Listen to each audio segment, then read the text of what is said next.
Actor बनना नहीं चाह रही थी, बनना तो आप जर्नलिस्ट चाह रही थी और बनी भी जर्नलिस्ट। हाँ। तो फिर जर्नलिस्ट आपने ऐसी जर्नलिज्म की कि लोगों ने कहा तुम एक्टिंग कर लो। क्या वजह रही?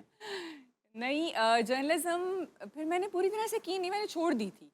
आधे तो में ही छोड़ फिर दिया। हाँ, मैंने छोड़ दी थी और फिर उसके बाद मैं लिखने के लिए कोशिश कर रही थी कि मैं लिखना शुरू कर दूं, पर फिर सबने कहा कि नहीं ट्राई करो इसमें। तो एक दफ़ा किया, फिर दूसरी दफ़ा किया, हर दफ़ा सोचा बस ये आखिरी है, एक दफ़ा ट्राई करती हूँ। तो फिर 5 साल हो गए हैं करते। अब माशाल्लाह से हिट पे हिट प्रोजेक्ट्स आ रहे हैं।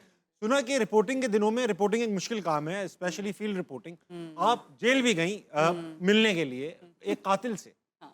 तो ये पहली बार था कि आप जेल गई थी या जेल जाती रही थी? पहली बार था और शौक बहुत ज़्यादा था। जेल जाने का। हाँ, जेल न्याज़ी भी जाने हैं का। आप। कितनी बुरी बात है ना।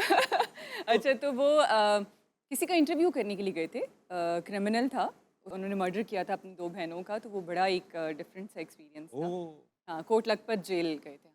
कोट लखपत और वो मतलब वहाँ पे सारे ऐसे जराइम पेशा लोग होंगे, बिल्कुल। तो आपको खतरा महसूस हुआ या वहाँ जाके वो सब सही हो जाती? नहीं, आई थिंक कोई खतरा वतरा महसूस नहीं हुआ। हाँ, चिल सीन था। और उस मुजरिम को लग रहा था रिग्रेट विग्रेट है? बिल्कुल भी नहीं था, बिल्कुल भी नहीं वो था। ओके ये था सबसे बिल्कुल, ज़्यादा इंटरेस्टिंग बात थी कि वो बिल्कुल सेट था, उसको था कि जो मैंने किया वो बिल्कुल ठीक है। और जस्टिफाइड। अगर मुझे बाहर निकालेंगे, क्योंकि गैरत के नाम पे उसने अपनी 2 बहनों का अरे कत्ल भाई! किया था, तो उसने कहा कि मुझे दोबारा मौका मिले तो मैं फिर यही करूँगा।